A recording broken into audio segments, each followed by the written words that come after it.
Hello बच्चों, एक बार फिर आपका स्वागत है हमारे YouTube चैनल केएल पॉलिटेक्निक पर। जैसा कि बच्चों आप जान रहे हो कि केएल पॉलिटेक्निक मल्ली जौनपुर की तरफ से आप सभी लोगों के लिए ऑनलाइन क्लासेस चलाई जा रही हैं, ताकि बच्चों आपको कोई दिक्कत न हो किसी सब्जेक्ट में और आपकी पढ़ाई में कोई रुकावट न हो। तो बच्चों आप सभी लोगों से निवेदन है, गुजारिश है हमारी कि आप सभी लोग सभी सब्जेक्ट की playlist YouTube channel KL polytechnic पे पड़ी हुई हैं।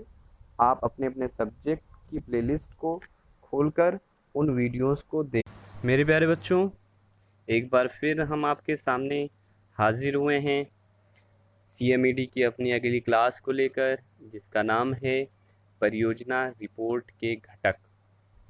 इसे इंग्लिश में बच्चों हम लोग components of A project report के नाम से जानते हैं। जैसा कि बच्चों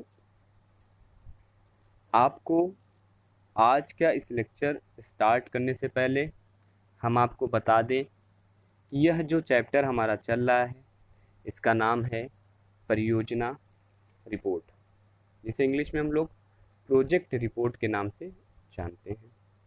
इसके अंतर्गत बच्चों हम लोगों ने परियोजना के बारे में पढ़ा, जिसे इंग्लिश में हम लोग प्रोजेक्ट कहते हैं। फिर हम लोग आगे बढ़े तो हम लोग ने परियोजना रिपोर्ट के बारे में पढ़ा, जिसे हम लोग इंग्लिश में प्रोजेक्ट रिपोर्ट के नाम से जानते हैं। उसके आगे बच्चों हम लोग बढ़े तो परियोजना रिपोर्ट के लाभ के बारे में पढ़ा, जिसे हम लोग एडवांटेज ऑफ प्रोजेक्ट रिपोर्ट के नाम से जानते हैं। जैसा कि बच्चों आप जान रहे हो कि यह सीएमईडी का भाग 3 का चैप्टर प्रोजेक्ट रिपोर्ट पढ़ाया जा रहा है, और बच्चों ये सीएमईडी के भाग 3 का लास्ट चैप्टर है और लास्ट चैप्टर का लास्ट टॉपिक है, जिसका नाम परियोजना रिपोर्ट के घटक है। यह बच्चों एग्ज़ाम में अक्सर करके यह क्वेश्चन पूछा गया है, प्रश्न पूछा गया है, और इसको कई तरीक़ों से पूछा गया है। तो बच्चों आप लोग अपने नोटबुक पर नोट कर लें इसके तरीक़े को, किस टाइप से पूछा गया है। सबसे पहले तो इसको जब एग्ज़ाम में पूछा गया तो ये इस तरह से पूछा गया। ये 2008 में पूछा गया था कि परियोजना रिपोर्ट के विभिन्न अंग बताइए, इसका संक्षेप में वर्णन करें। हमने क्या बोला कि परियोजना रिपोर्ट के विभिन्न अंग को बताइए, जिसे संक्षेप में क्या करें, वर्णन करें। ये नोट कर लें। दूसरा तरीका इसे पूछने का है कि किसी प्रोजेक्ट रिपोर्ट तैयार करने के लिए किन किन सूचनाओं का उपलब्ध होना आवश्यक है, वर्णन करें। दूसरा तरीका यह है इसका, फिर से सुन लीजिए कैसे पूछा गया कि किसी प्रोजेक्ट रिपोर्ट तैयार करने के लिए किन किन सूचनाओं का उपलब्ध होना आवश्यक है, वर्णन करें। ठीक है बच्चों, ये तीनों तरीके आप समझ लें, और तीनों जब भी आएंगे तो आपको यही परियोजना रिपोर्ट के घटक के बारे में आपको लिखना पड़ेगा। इंग्लिश में हम लोग components of A project report के नाम से भी जानते हैं। ठीक है, यह निम्नलिखित, चलिए स्टार्ट करते हैं, शुरू करते हैं आज का टॉपिक। हेडिंग डालिए आप लोग बच्चों, परियोजना रिपोर्ट के घटक। इसे निम्नलिखित प्रकार से वर्गीकृत किया गया है, या इसके निम्नलिखित घटक इस प्रकार हैं। नंबर 1 आपका क्या है, भूमि, जिसे इंग्लिश में हम लोग लैंड के नाम से जानते हैं। नंबर 2 आपका क्या है, नंबर 2 है आपका भवन, जिसे हम लोग बिल्डिंग के नाम से जानते हैं। नंबर 3 है विद्युत पूर्ति, जिसे हम लोग इलेक्ट्रिसिटी के नाम से जानते हैं। और नंबर 4 है आपका जल आपूर्ति, जिसे हम लोग वाटर सप्लाई के नाम से जानते हैं। आगे जब हम लोग दोस्तों बच्चों पढ़ेंगे उपस्कर व मशीनें हैं, उपस्कर व मशीनें, जिसे हम लोग इक्विपमेंट के नाम से जानेंगे। अगला है कच्चा माल, जिसे हम लोग रॉ मटेरियल के नाम से जानेंगे। फिर आगे जब बढ़ेंगे तो श्रमिक के बारे में पढ़ेंगे, जिसे हम लोग लेबर के नाम से जानते हैं। आगे फिर बढ़ेंगे हम लोग तो वित्तीय स्रोत के बारे में पढ़ेंगे, और आगे बढ़ेंगे तो निर्माण प्रक्रिया के बारे में पढ़ेंगे। फिर इसके आगे जब बढ़ेंगे हम लोग तो लाभ विश्लेषण के बारे में पढ़ेंगे। किसके बारे में? लाभ विश्लेषण। तो ये हमारे 10 टॉपिक इसके अंतर्गत आते हैं, परियोजना रिपोर्ट के घटक के अंतर्गत। चलिए बच्चों, सबसे पहला आप हेडिंग डालिए, भूमि। क्या है? भूमि। भूमि मतलब लैंड। किसी भी निर्माण परियोजना को मूर्त रूप देने के लिए भूमि की आवश्यकता पड़ती है। किसकी आवश्यकता पड़ती है? भूमि की आवश्यकता पड़ती है। बिना भूमि के परियोजना रिपोर्ट नहीं बनाई जा सकती है। परियोजना रिपोर्ट में भूमि की उपलब्धता को स्पष्ट वर्णन होना चाहिए। देखिए, कहने का मतलब है कि किसी भी परियोजना को स्टार्ट करने से पहले बच्चों, आप जानते हो कि कोई भी प्रोजेक्ट हम स्टार्ट करेंगे तो उसके लिए मुझे लैंड की आवश्यकता होगी, भूमि की आवश्यकता होगी। बिना भूमि के कल्पना तो हम कर सकते हैं, बट उसे हम बना नहीं सकते हैं, मतलब अपनी परियोजना को प्रस्तुत नहीं कर सकते हैं, मतलब साइट पर हम नहीं बना सकते हैं बिना भूमि के लिए, क्योंकि परियोजना स्टार्ट करने के लिए हमें भूमि की ज़रूरत पड़ेगी। अगर भूमि नहीं है तो हम प्रोजेक्ट नहीं बना सकते हैं, अपना नहीं कर सकते हैं। दूसरा पॉइंट है, आगे बढ़ेंगे हम लोग भवन के बारे में। भवन क्या है? भवन, इसे इंग्लिश में हम लोग बिल्डिंग के नाम से जानते हैं। परियोजना रिपोर्ट में फैक्ट्री भवन का कुर्सी क्षेत्रफल, बच्चों कुर्सी क्षेत्रफल को हम लोग इंग्लिश में जो बोलते हैं प्लिंथ एरिया के नाम से जानते हैं। किस एरिया के नाम से? प्लिंथ,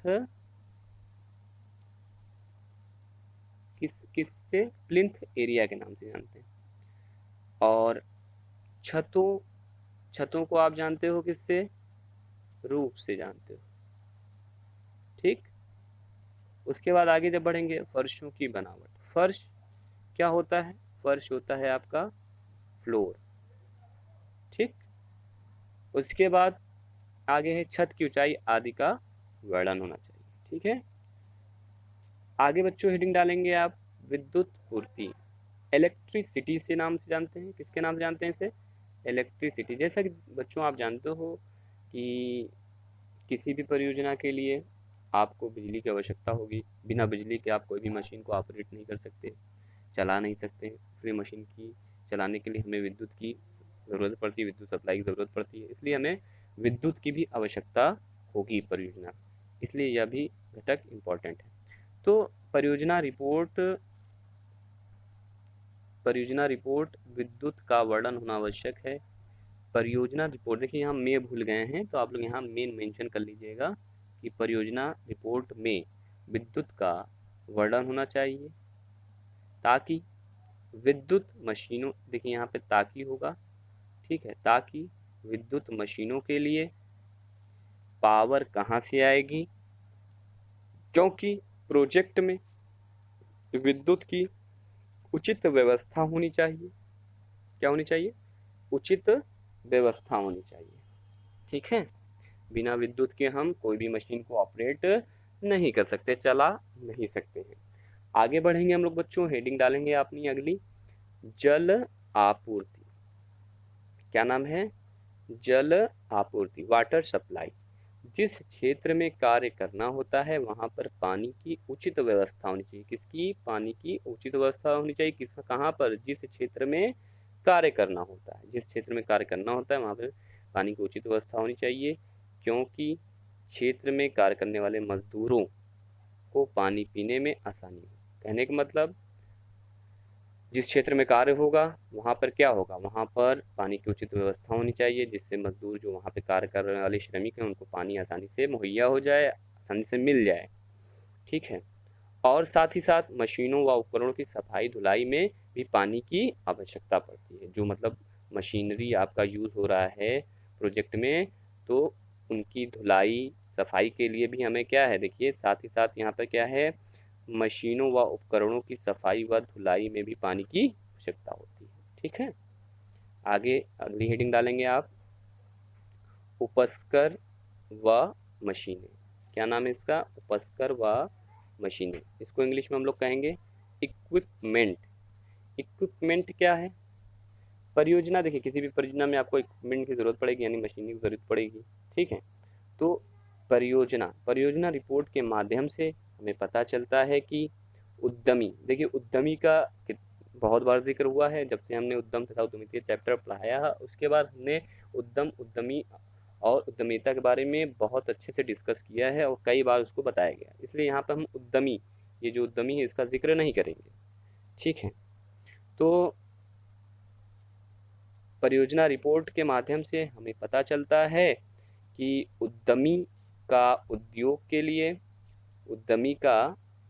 के लिए कितनी मशीनें व उपस्करों की ज़रूरत पड़ती है। कहने का मतलब कि आप जब साइट पे वर्क कराओगे, परियोजना जो आपका प्रोजेक्ट चल रहा होगा साइट पर, तो परियोजना रिपोर्ट के माध्यम से हमें क्या मालूम होता है, हमें मालूम यह होता है कि कोई उद्यमी को उद्योग चलाने के लिए, किसी उद्यमी में को उद्योग के लिए कितनी मशीनों और उपस्करों मतलब कितने मशीनों व उपस्करों मतलब इक्विपमेंट की आवश्यकता पड़ेगी, यह हमें प्रोजेक्ट रिपोर्ट देखकर मालूम हो जाता है।